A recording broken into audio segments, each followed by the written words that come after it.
अब आपको ले चलते हैं मंडी बहाउद्दीन से, जहां ओवरसीज पाकिस्तानियों की जानिब से अमन रैली का इनेकाद किया गया, जिसका मकसद माशरती बुराइयों का खात्मा, अमन और भाईचारे की फिजा को फ़रोग़ देना था। रैली जामिया मस्जिद मदनी से शुरू हुई और काली चौक सदर बाजार से होती हुई प्रेस क्लब के बाहर जलसा की सूरत में इख्तियार कर गई। मंडी बहाउद्दीन ओवरसीज पाकिस्तानियों की क़यादत में अमन रैली निकाली गई। शुरका ने हाथों में प्ले कार्ड और बैनर उठा रखे थे। अमन रैली जामिया मस्जिद मदनी डाकखाना रोड से शुरू हुई और काली चौक कचहरी रोड सदर बाजार से होती हुई प्रेस क्लब के बाहर जलसा की सूरत अख्तियार कर गई।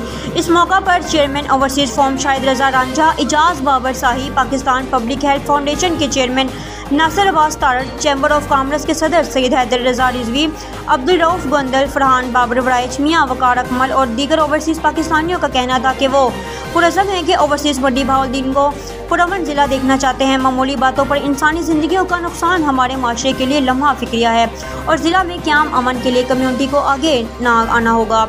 हमें अपनी सोसाइटी में रवादारी, फ़ौक़ दिली और बर्दाश्त को फ़रोग़ देना होगा। दरीना दुश्मनी और नाराज़गियों को ख़त्म करने के लिए आगे बढ़कर किरदार अदा करना होगा। इनका और अदम बर्दाश्त का मुतहम्मल नहीं हो सकता। इसके लिए ठोस और जामे हिकमत अमली बनाने की ज़रूरत है ताकि पुरअमन माशरे का क़याम मुमकिन हो सके। नदीम इकबाल के साथ राजा ज़बीउर रहमान, मंडी बहाउद्दीन।